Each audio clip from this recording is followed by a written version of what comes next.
महाशिवरात्रि व्रत के नियम क्या हैं? शिवरात्रि व्रत में क्या नहीं खाना चाहिए? महाशिवरात्रि व्रत की प्रामाणिक और पौराणिक कथा। महाशिवरात्रि व्रत के नियम। महाशिवरात्रि चतुर्दशी तिथि को मनाई जाती है। चतुर्दशी तिथि के प्रारंभ होने से पहले ही व्रत का संकल्प लें, या उदया तिथि है तो प्रातः काल ही व्रत का संकल्प लें। यदि आप निर्जल व्रत रख रहे हैं तो फिर पूरे दिन पानी भी नहीं पीते हैं। यदि एक समय का व्रत रख रहे हैं तो फिर दूसरे समय फलाहार नहीं करते हैं, यानी एक समय भोजन कर सकते हैं। यदि आप पूर्ण उपवास रख रहे हैं तो न तो फलाहार लेते हैं और न भोजन, तब मात्र जल ही लेते हैं। फलाहार उपवास करने वाले भक्त दिन भर किसी भी फल का सेवन कर सकते हैं। व्रत के दौरान शिव पूजा के बाद महाशिवरात्रि कथा अवश्य सुनें। शिवरात्रि व्रत में क्या खाना चाहिए, क्या नहीं। क्या खाएं? साबूदाना खिचड़ी, सिंघाड़े का हलवा, कुट्टू के आटे की पूरी, सामा के चावल, आलू का हलवा खा सकते हैं। क्या न खाएं? दाल, चावल, गेहूं या कोई भी साबुत अनाज और सादे नमक का उपयोग नहीं कर सकते। सेंधा नमक खा सकते हैं। भगवान शंकर पर चढ़ाया गया नैवेद्य खाना निषिद्ध है। यदि शिव की मूर्ति के पास शालिग्राम हो तो नैवेद्य खाने का कोई दोष नहीं होता। महाशिवरात्रि व्रत की प्रामाणिक और पौराणिक कथा को जरूर। भगवान शिव की महिमा सुनकर एक बार ऋषियों ने सूत जी से कहा, हे सूत जी, आपकी अमृतमयी वाणी और आशुतोष भगवान शिव की महिमा सुनकर तो हम परम आनंदित हुए। हमें कोई शिवजी से संबंधित उत्तम व्रत की कथा विस्तारपूर्वक कहिए। तब सूत जी ने कहा, हे ऋषिगण, आप लोग सावधान होकर सुनिए। मैं यहाँ एक ऐसी प्राचीन कथा कह रहा हूँ जो किसी समय नारद जी से भगवान विष्णु ने कही थी। वो एक निषाद की ऐसी अद्भुत कथा है जो प्राणियों के समस्त पापों का नाश करने वाली है, साथ ही जो उत्तम शिवरात्रि का विधान है। ये दृष्टांत रूप में सुनिए। प्राचीन काल में गुरुद्रा नामक एक भील निषाद था जो व्याध कर्म किया करता था। वह भील महाक्रूर एवं बलवान भी था। वह प्रतिदिन वन में जाकर मृगों का शिकार करता था और अपने परिवार का पालन पोषण व्याध वृत्ति द्वारा किया करता था। साथ ही घोर वनों में छिपकर चोर डाकू का काम भी करता था। किसी समय दैवयोग से सुंदर महाशिवरात्रि तिथि आ गई, परंतु उस मूढ़ दुरात्मा को क्या पता था। वह अपने कुकर्म में व्यस्त उस घोर जंगल में ही मस्त रहा। तब उसी शिवरात्रि वाले दिन उसकी माता, पिता एवं स्त्री ने भूख से तड़पते हुए उससे कहा, अरे वंचर, हमें भोजन दो, आज तो घर में कुछ भी आहार नहीं है। बार बार इस प्रकार प्रार्थना करने पर वह व्याध धनुष बाण लेकर शीघ्र ही वन में मृगादि पशु पक्षियों के शिकार के लिए निकल पड़ा। चारों ओर वन में घूमने पर भी उसे दुर्भाग्यवश कोई शिकार हाथ न लगा। इसी प्रतीक्षा में संध्या हो चली। जब सूर्यास्त होने लगा तब वो बड़ा दुखी एवं चिंतित हो गया। वह मन में सोचने लगा, हाय, आज मुझे कुछ भी शिकार न मिला। अब कहाँ जाऊं, क्या करूं? मुझे साग में कुछ न कुछ शिकार लेकर ही जाना चाहिए, नहीं तो मेरा जीना व्यर्थ है। ऐसा सोच विचार कर वह व्याध किसी जलाशय के तट पर गया और वहीं बैठ गया। वह अपने मन में सोचने लगा, हो, पानी पीने के लिए यहाँ कोई न कोई जीव जंतु अवश्य आएगा, तब उसे मारकर अपने घर ले जाऊंगा। और प्रेमपूर्वक अपने कार्य में ऐसा विचार कर वह भील किसी एक बिल्व वृक्ष पर जाल लेकर जा बैठा और प्रतीक्षा करने लगा, देखे कब कोई जंतु पानी पीने के लिए आता है और कब मैं उसे मारकर कृतार्थ होता हूँ। इस विचार से वह भूख प्यास से पीड़ित होता हुआ भी वहीं एक डाल पर छिपकर बैठ गया। उसी रात के प्रथम पहर में वहां एक मृगी आ पहुंची। वह अत्यंत तृषित एवं चकित सी थी, क्योंकि वह छलांगे भरती हुई अकेली ही आ रही थी। विष्णु जी कहते हैं, हे नारद, उसे आता देख। वह व्याध बड़ा प्रसन्न हुआ, अतः उसे मारने के लिए उसने अपने धनुष पर तीर चढ़ाया। अब उसे वह मारना ही चाहता था कि इस बीच संयोगवश उसके पात्र का जल तथा कुछ बिल्व पत्र नीचे को आ गिरे, जहाँ उस पेड़ के नीचे एक शिवलिंग पड़ा था। इस प्रकार अनजाने में ही शिवरात्रि के प्रथम याम की पूजा दैवात स्वयं हो गई, अर्थात उस पापी व्याध द्वारा भी शिवलिंगार्चन जल एवं बिल्व दल के साथ हो गया। उस पूजा के प्रताप से उस पापी के सभी पाप उसी समय नष्ट हो गए। उस समय जल के गिरने एवं पत्तियों के खड़खड़ाने की आवाज सुनकर वह हिरणी भय से चकित हो गई और व्याध को पेड़ पर देखकर घबरा सी गई और उससे पूछने लगी, हे व्याध, तुम यहाँ क्या करना चाहते हो, सो मुझसे यही सही कहो। तब हिरनी की बात सुनकर व्याध कहने लगा, मेरा परिवार भूख से तड़प रहा है, इसलिए तुझे मारकर उन्हें संतुष्ट करूंगा। उसके ऐसे कठोर वचन सुनकर तथा भयंकर व्याध को देखकर मृगी सोचने लगी, हाय, अब मैं क्या करूं, कहाँ जाऊं? अब प्राण बचाने का कोई उपाय करना चाहिए। ऐसा सोच विचार कर वो मृगी वहां उस व्याध से कहने लगी, हे व्याध, यदि मेरे इस शरीर के मांस से तुझे सुख प्राप्त हो तो इससे बढ़कर महान पुण्य और क्या होगा। मैं निःसंदेह धन्य हूँ जो किसी के उपकार का साधन बनूंगी, क्योंकि इस संसार में परोपकार से बढ़कर कोई दूसरा धर्म नहीं है। देखो, उपकार करने वाले कृत्य का जो पुण्य कहा गया है, उस पुण्य फल का वर्णन कोई सैकड़ों वर्ष में भी करने में समर्थ नहीं हो सकता। तथापि हे वंशर, मेरी एक प्रार्थना सुन लो। देखो, मेरे स्थान में बहुत से मृगछौने हैं जो अभी बच्चे हैं, उन्हें मैं अपनी बहन को सौंपकर अवश्यमेव आऊंगी। मेरा वचन तुम मिथ्या मत समझो, मैं अवश्य अपना वचन सत्य करने के लिए तुम्हारे निकट आऊंगी, तुम तनिक भी संदेह मत करो। सूत जी कहते हैं, हे मुनियों, इस प्रकार मृगी द्वारा समझाने पर भी उस व्याध ने जब उसका वचन नहीं माना, तब चकित एवं भयभीत होकर उस मृगी ने निम्नलिखित प्रतिज्ञा की, हे व्याध, सुनो, अधिक क्या कहूँ, यदि मैं अपने घर जाकर तेरे पास न आऊं तो मुझे वही दोष पातक लगे जो कृतघ्न तथा हरि विमुख जन को लगता है। और भी सुनो, हे निषाद, विश्वासघाती तथा छल कपट करने वाले व्यक्ति को जो पाप लगता है, वही पाप मुझे भी लगे यदि मैं घर जाकर पुनः न लौटूं।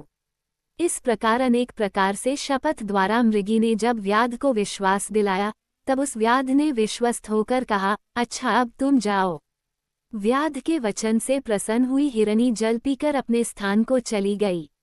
तब तक उस व्याध का प्रथम याम बिना अन्न, जल एवं निद्रा के ही बीत गया। इसी बीच उस हिरनी की बहन दूसरी मृगी भी जल पीने के लिए वहीं आ पहुंची। उसे देखकर भील ने भी पूर्ववत उसके ऊपर बाण छोड़ना चाहा। तब पुनः उसके पात्र से जलधारा तथा कुछ बिल्व पत्र उस शिवलिंग पर आ गिरे। उस समय पुनः प्रसंगवश दैवात महाप्रभु शंकर की पूजा हो गई। ये द्वितीय याम की शिव पूजा व्याध को सुख देने वाली सिद्ध हुई। ये देखकर वो मृगी उस व्याध से बोली, हे वंशर, ये तुम क्या कर रहे हो? व्याध ने पूर्ववत उससे जो कुछ कहा, उसे सुनकर वह नवागता मृगी बोली, हे व्याध, सुनो, मैं धन्य हूँ, मेरा ये देह धारण करना सफल है, क्योंकि मेरे इस अनित्य एवं अधम शरीर से एक महान उपकार कृत्य होगा। किंतु मेरे छोटे छोटे छौने जो घर पर हैं, उन्हें मैं अपने गृहस्वामी पति को अर्पित करके पुनः अवश्य लौटाऊंगी, ये सही जानो। मुझे अब जाने दो। ये सुनकर व्याध ने कहा, मैं तुम्हारी बात नहीं मानता, तुम्हें अवश्य मारूंगा। व्याध की बात सुनकर हिरनी ने शपथ पूर्वक पुनः कहा, हे व्याध, सुनो, मैं वचन कहती हूँ, यदि न आ सकी तो वचन तोड़ने का प्रायश्चित मुझे लगेगा, उससे मेरा पुण्य नष्ट होगा। हे व्याध, जो विष्णु भक्त होकर शिव की निंदा करता है, उसे जो पाप लगता हो वही मुझे लगे यदि मैं पुनः न लौटूं। जो मानव माता पिता की श्राद्ध तिथि को पाकर श्राद्ध नहीं करते, उनको जो पाप लगता है वही मुझे भी लगे। अथवा वचनबद्ध होकर जो पछता पछता कर वही काम करता है, तज्जन्य जो पाप होता है वही मुझे भी लगे यदि मैं कहकर भी पुनः न लौटूं। सूत जी कहने लगे, हे मुनियों, मृगी की ऐसी बातें सुनकर व्याध ने उसे भी जाने की अनुमति दे दी। उसने कहा, अच्छा, तुम जाओ। तब वो मृगी भी जल पीकर प्रसन्न होती हुई अपने स्थान को चली गई। तब तक रात्रि का दूसरा पहर भी बिना जल के तथा बिना सोए ही व्यतीत हो गया।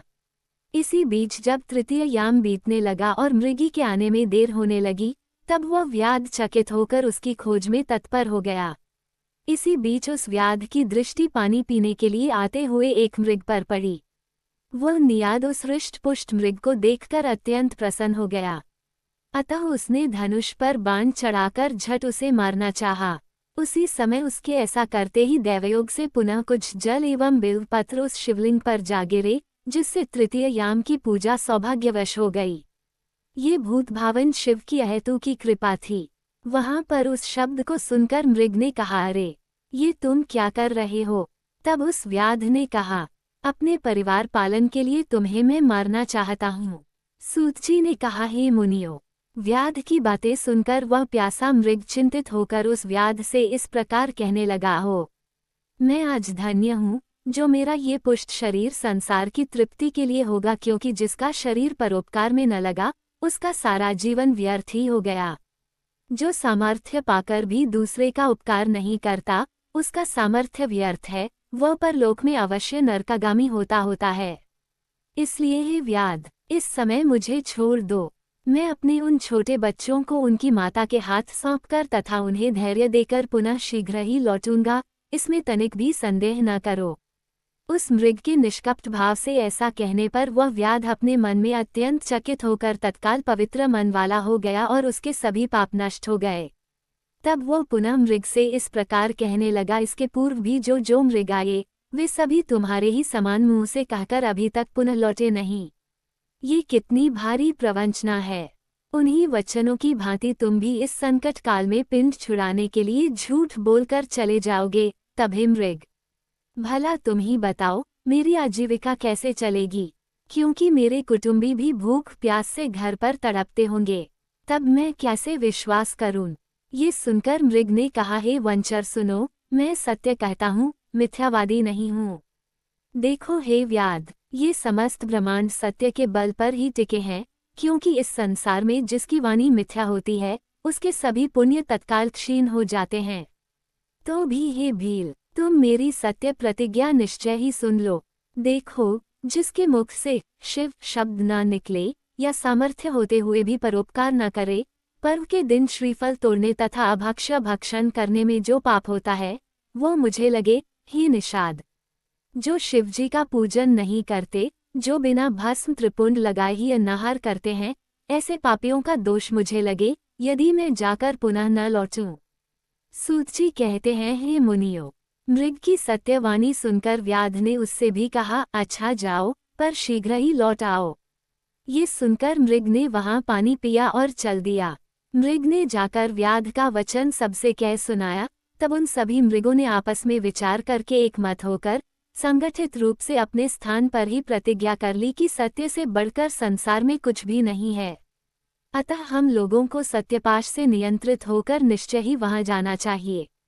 तब वे सभी मृग अपने बालकों को वहीं धैर्य प्रदान करके व्याध के पास चलने को तैयार हो गए। उस मृग की कई पत्नियां थीं। उनमें जो सबसे बड़ी थी उसने पहले अपने स्वामी से कहा, हे स्वामी, आप यहीं रह जाएं, क्योंकि आपके बिना ये बच्चे कैसे ठहर सकेंगे। दूसरी बात यह है कि मैंने वहां सर्वप्रथम जाने का शपथ ग्रहण किया था, इस कारण मुझे ही पहले वहां जाना चाहिए, आप यहीं रहिए। उसकी यह वाणी सुनकर छोटी मृगी बोल उठी, प्रभो, मैं आपकी दासी हूँ, अतः ही वहां जा रही हूँ, आप यहीं रहें।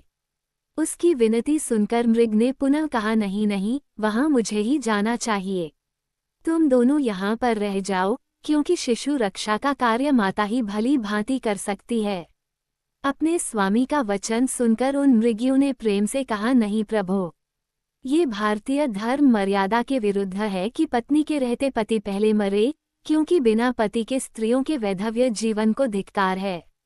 हम सभी चलेंगे। ऐसा विचार विमर्श करके वे मृगी तथा मृग अपने बच्चों को धैर्य देकर तथा उन्हें अपने सहवासी किसी अन्य पशु को सौंपकर सभी वहां शीघ्र चले गए जहां वह निषाद था।